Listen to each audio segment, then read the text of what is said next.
और जो व्यक्ति अपने द्वार पर, सड़क पर गंदगी रखता है, उसके घर में हमेशा गरीबी रहती है। गरीबी, गंदगी और गरीबी का जबरदस्त रिश्ता है। जहाँ गंदगी रहेगी वहीं गरीबी रहेगी। ये आप नज़र दौड़ा के देख लो, मन में सोच लो, 1 मिनट आंखें बंद करके। गरीबी जहाँ जहाँ, गंदगी वहाँ वहाँ, और गंदगी जहाँ जहाँ, गरीबी वहाँ वहाँ। गंदगी, और जहाँ जहाँ साफ सफाई, वहीं वहीं लक्ष्मी दौड़ कर आई। साफ सफाई, कभी रास्ते में पाखाना मत करो, शौचालय में पाखाना जाइए। कभी ठूस ठूस कर भोजन मत करो। खाना भी नहीं आता है लोगों को। कितने लोग तो अंडा खाते हैं, आलू खाना चाहिए वो अंडा खाते हैं। कितने लोग मुर्गी ही खा जाते हैं। वो समझते जहाँ से अंडा निकलता उसी खा लो, तो हो सकता जब मुर्गी खा लेंगे तो हमारे पेट से भी कुछ अंडा निकल सकता है। कितने पागल लोग हैं, मुर्गी को ही खा गए, बकरी खा गए, चिड़िया खा गए, मछली खा गए, मेढक को खा गए। चाइना में तो कीड़े मकोड़े भी खूब खाते हैं। बहुत गंदे लोग सांप खाते हैं। सांप, खतरनाक हैं लोग। मांस मत खाइए। खाना है, याद रखना मेरे भाई बहन, शाकाहारी भोजन करो। चावल, दाल, सब्जी, रोटी, खीर, सेवई, समोसा, जलेबी, पेड़ा, बर्फी, कलाकंद, जमीकंद, फिर बहुत आनंद, ये खाइए। ये मांस मछली, तिल भर मछली जो कोई खाए, जमजूतन मार नरक लई जाए। यमदूत उसको जूतों से मार मार कर घसीट के नरक में ले जाएंगे, जो तिल भर मछली खाएगा। शाकाहारी जीवन जियो। श्री कृष्ण भगवान ने कहा है, अर्जुन युक्ताहार विहारस्य,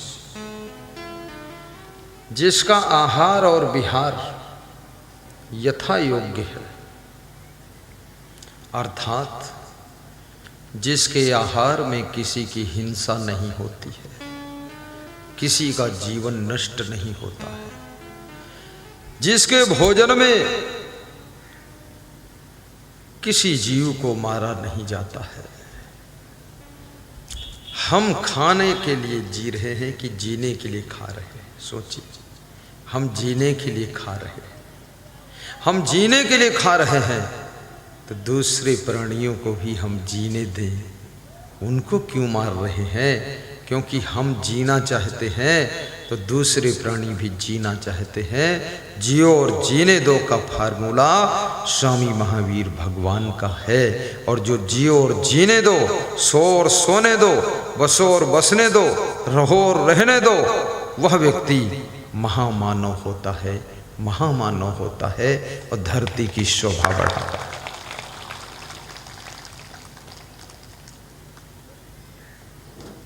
मनुष्य को भी दुख मत दीजिए, ये भी बहुत बड़ा पाप है।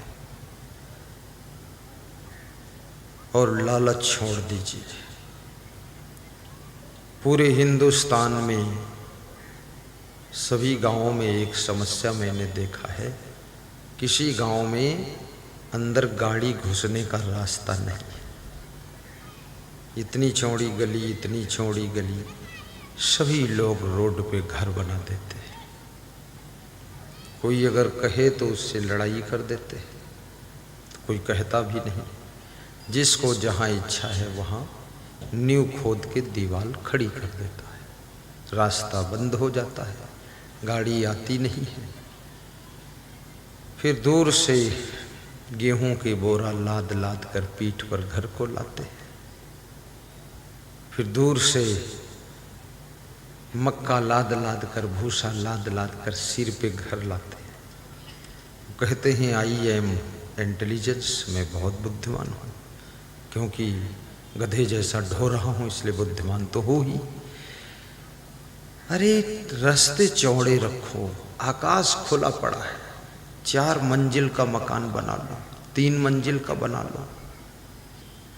मीडियम परिवार के लिए तो 3 कमरे नीचे और किचन और बाथरूम लेटरिन, बस। सामान के लिए 1 कमरा हो गया, दूसरा मेहमान के लिए, तीसरा स्वागत के लिए। दूसरी मंजिल पर 3 कमरे बना लो, पति पत्नी तुम रहो, दूसरे कमरे में सामान रहे और तीसरे में बच्चे उच्चे आ जाएं, बैठे थोड़ा।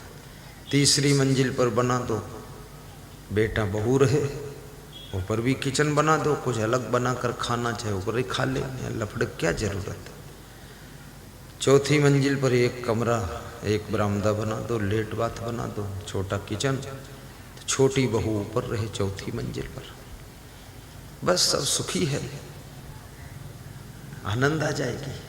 ऊपर हवा भी लगेगी, दूर से दिखेगा भी, सुंदर भी लगेगा मकान।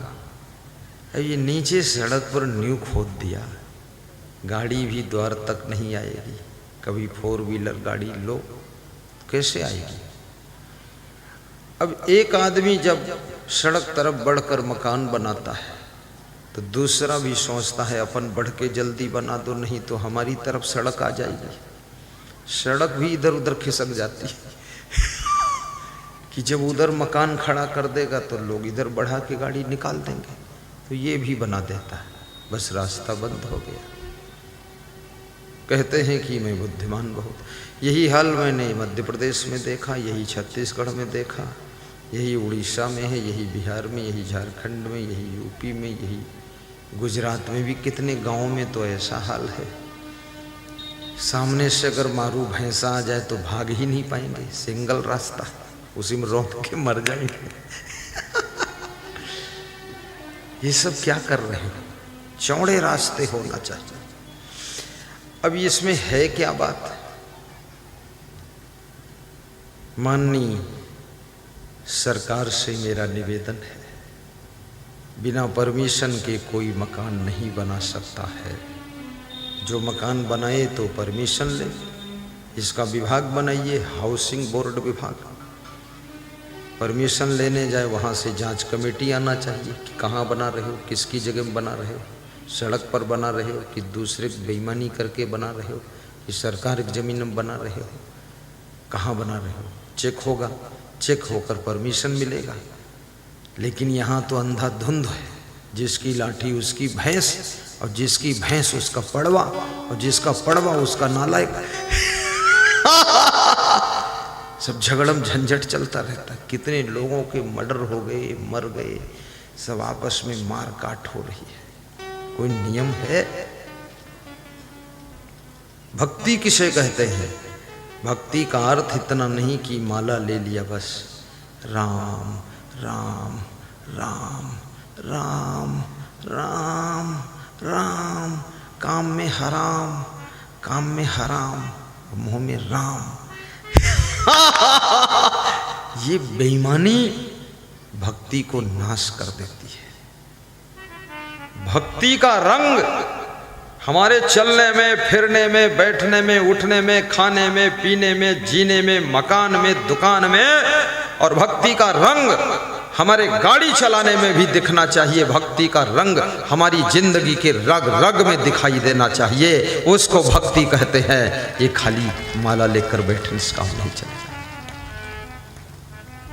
माला गले में भी पहनिए, माला हाथ में भी रखिए, तिलक लगाइए, अच्छी बात, लेकिन भक्ति का प्रभाव तुम्हारे कर्मों में झलकना चाहिए। भक्ति का प्रभाव तुम्हारी वाणी में भी दिखना चाहिए। बाबा, भक्ति का प्रभाव तुम्हारे सोने और जागने में भी दिखना चाहिए। आज मैं उधर से लौटा तो 8 बजे देखा एक नौजवान 22 साल का लड़का तखत पर पड़ा सो रहा था, आधी पीठ खुल्ला थी उसकी। तो हमने अपने संत को इशारा दिया कि भूत सोया है। ये 22 साल के लड़के 8 बजे तक सोएंगे तो घर का विकास कैसे होगा। 5 साल की उम्र में ध्रुव तपस्या करने मधुबन चले गए थे। 5 साल की उम्र में प्रहलाद जी भक्ति करने लग गए थे। 9 साल की उम्र में जगत गुरु शंकराचार्य साधना और तप करने लगे थे। 21 साल की उम्र में हम संत बन करके प्रवचन करने लगे। वो 22 साल के भूतनाथ पड़े सो रहे 8 बजे तक। माँ बाप कहाँ तक इनको डांटेंगे, कहाँ तक पीटेंगे, इनसे मारपीट करें, क्या करें। याद रखना, देर तक सोने की आदत आपकी भाग्य को सुला देती है। समय पर जागना, समय पर काम करना, फट से स्नान करना, ये सोए हुए भाग्य को भी जगाने वाली आदत है। आपका भाग्य सो रहा है। बचपन में मैं कहानी सुनता था, छोटा था जब 7-8 साल का। तो एक बच्चे ने अपनी माँ से पूछा, माँ हमारा भाग्य कहाँ है। तो माँ ने कहा, बेटा तेरा भाग्य खेत में सो रहा है। बोले खेत में सो रहा है? तो किस खेत में सो रहा है, अपने खेत में कि दूसरे खेत में? तो माँ ने कहा अपने खेत में सो रहा है।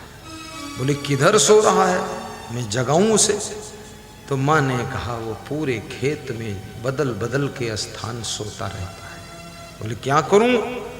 बोले पूरा खेत तू कुदाल लेकर के गोड़ दे, हल लेकर जोत दे, तो फिर तेरा भाग्य जो सोया है जाग जाएगा। तो बच्चा गया और खेत को गोड़ा और जोता, माँ के पास आया, बोला भाग्य भी जागा नहीं बेटा, अब उसमें गेहूं ले जाकर बो दे, तब देखना। गेहूं बो दिया। फिर 15 दिन के बाद माँ ने कहा देखो जाकर, अब भाग्य थोड़ा थोड़ा अंकुरण बनकर निकला होगा। देखा जाकर गेहूं थोड़ा थोड़ा ऊपर आया। बोले यही भाग्य है, अब ये गेहूं में पानी सिंचाई कर दे, खाद डाल दे और 4 महीना सेवा कर, और अप्रैल में ये भाग्य का फल मिल जाएगा। कर्म कर्म की कुंजी से भाग्य का ताला खोला जाता है।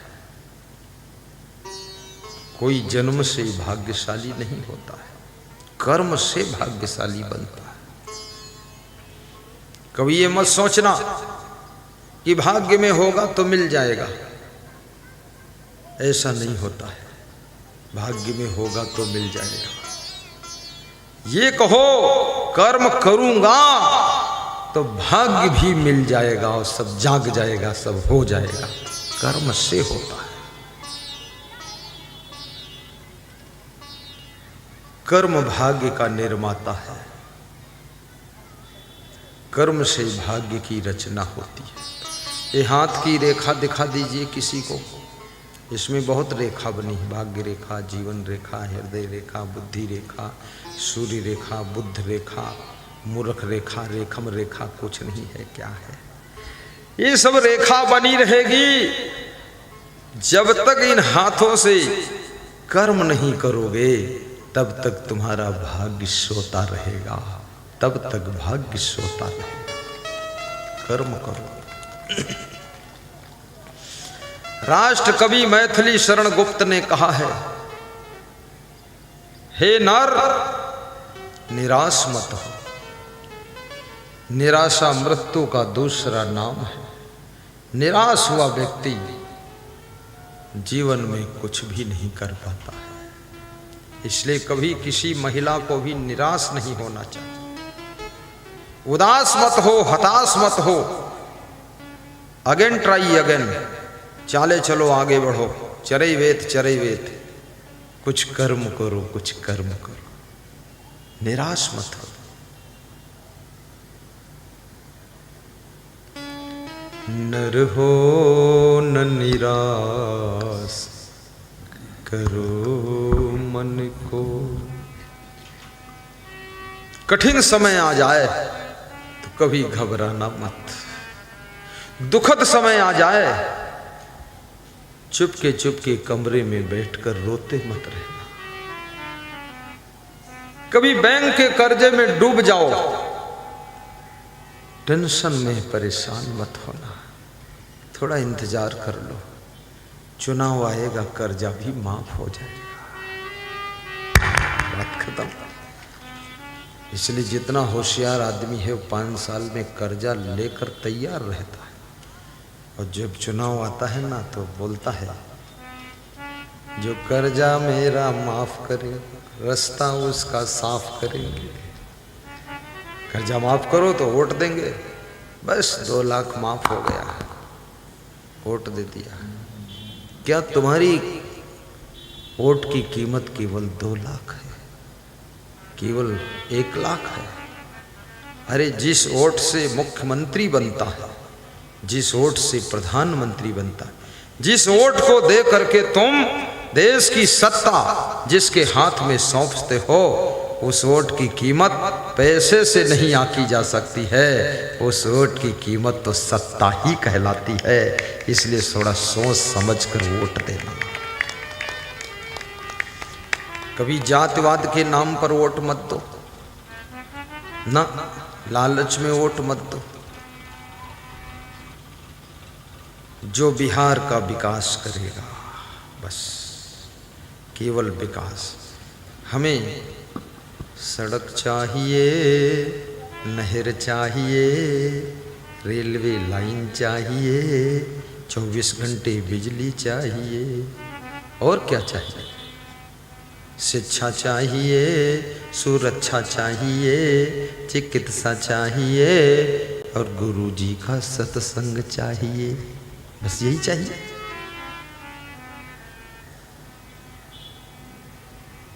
साहिब बंदगी।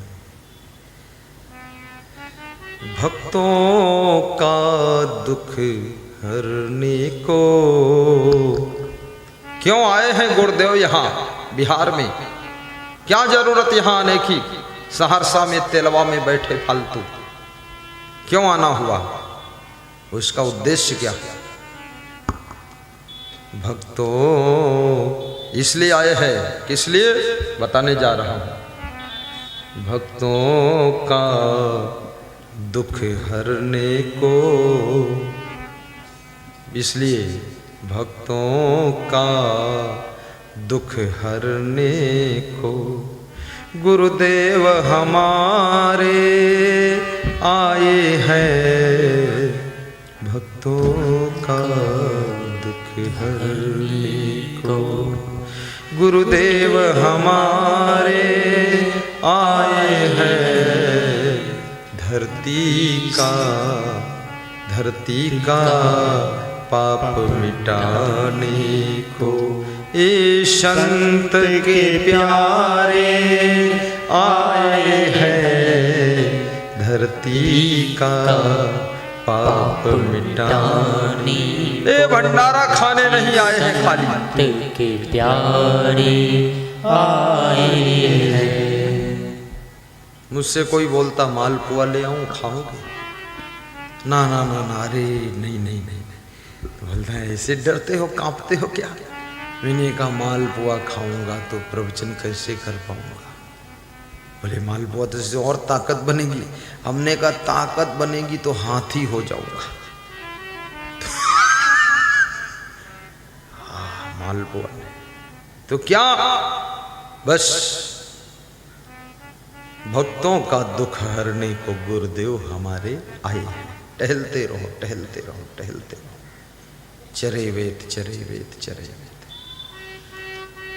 धरती का पाप मिटाने को ये संत दुलारे आए हैं।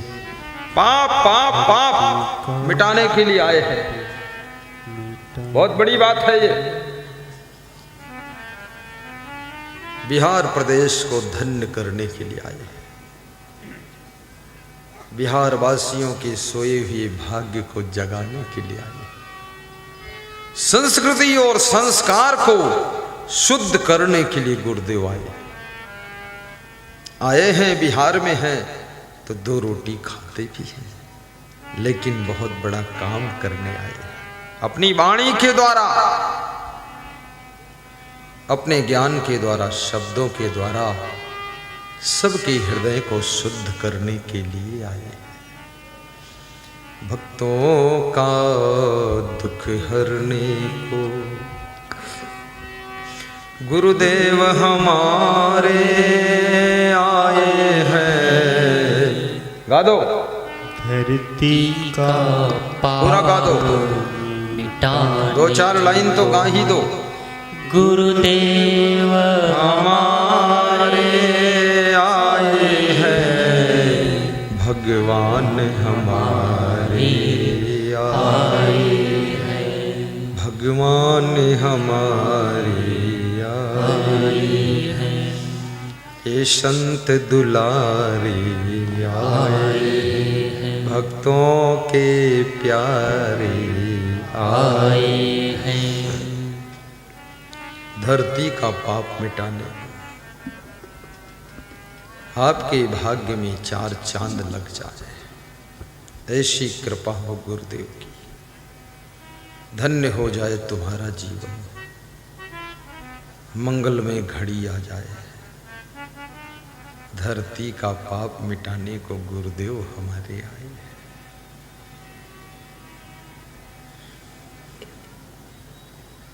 नंबर 1,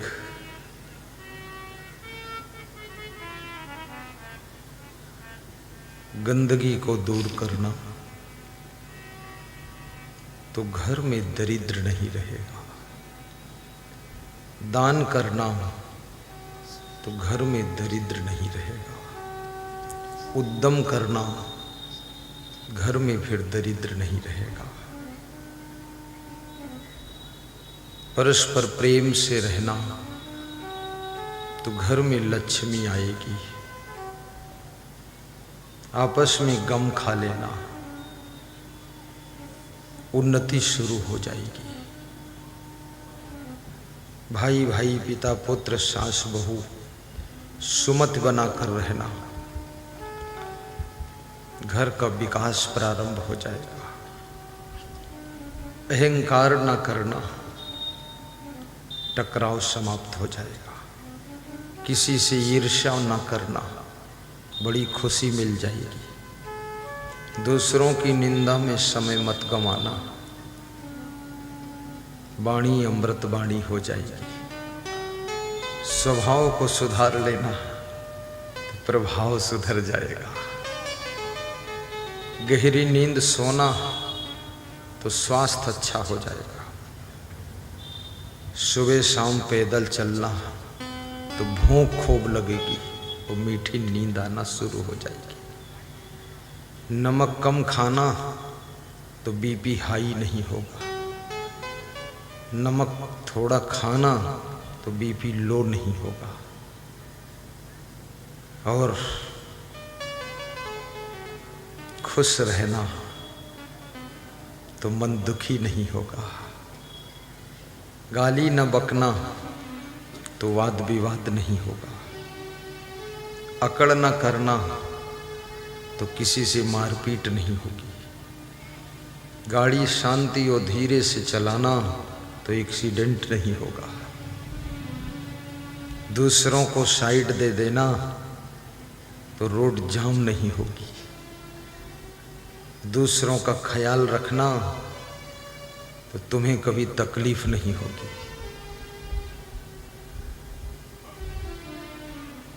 मैनेजमेंट को संभाल कर रखना, कभी समस्या नहीं आएगी। आपस में तालमेल बनाकर रहना, कभी हार नहीं होगी। वर्तमान में जो सरकार हो,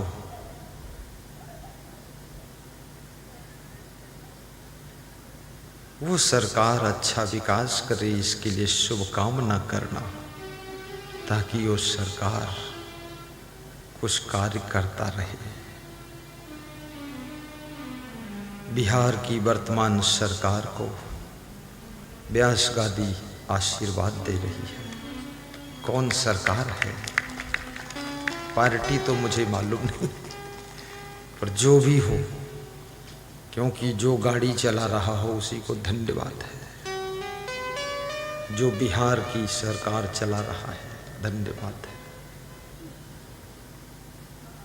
नेताओं को बहुत गाली मत देना, नेता का मन दुखी हो जाएगा।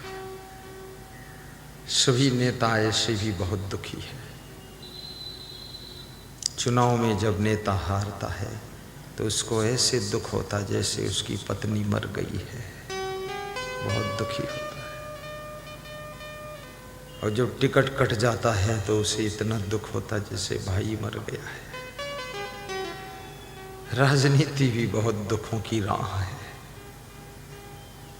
ऐसी हालत खराब होती है लोगों की, बड़ी दुर्दशा है। खूब रोते हैं, सिसकते हैं। आज 5 प्रदेशों का रिजल्ट आ रहा है। बहुत हंस रहे हैं, बहुत रो रहे हैं, बहुत भांगड़ा बजा रहे हैं, बहुत भांग खाए पड़े। हालत खराब है। राजनीति कोई साधारण मार्ग नहीं है। जो राजनीति कर रहे हैं उनकी पीठ थपथपाते रहेगा, ताकि उसी में लगे रहें बेचारे, नहीं छोड़ के भाग जाएंगे। राजनीति में बहुत दुख है। ना तो व्यायाम करने का टाइम है, न सोने का टाइम है, न खाने का टाइम है, न आराम का टाइम है, न प्रवचन सुनने का टाइम है। ये मनुष्य जीवन व्यर्थ खो जाता है। देश के लिए, प्रदेश के लिए जो नेता अपनी सुख और आराम, चैन और शांति को भी खोकर काम कर रहे हैं, उन सब नेताओं को व्यास गादी आशीर्वाद दे रही है। जो नेता चुनाव में हार गए हैं, उनको हार का दुख सहने की हिम्मत प्राप्त हो, ऐसा व्यास गादी आशीर्वाद दे रही है। हार की चोट को सह सकें, झेल सकें, इतनी उनमें सामर्थ्य पैदा हो जाए। उनका हार्ट अटैक ना हो, उनका मनोबल डाउन ना हो। कभी न कभी आपको भी अवसर मिलेगा। हार से दुखी मत होइए। यदि हार हो जाए तो आज खीर बनाकर और पूड़ी बनाकर खाइए। देसी घी की पूड़ी और देसी गाय के दूध की खीर, पति पत्नी दोनों मुस्कुरा कर खाइए। और आज रात निश्चिंत सोइए कि 5 साल के लिए रेस्ट मिल गया। झंझट से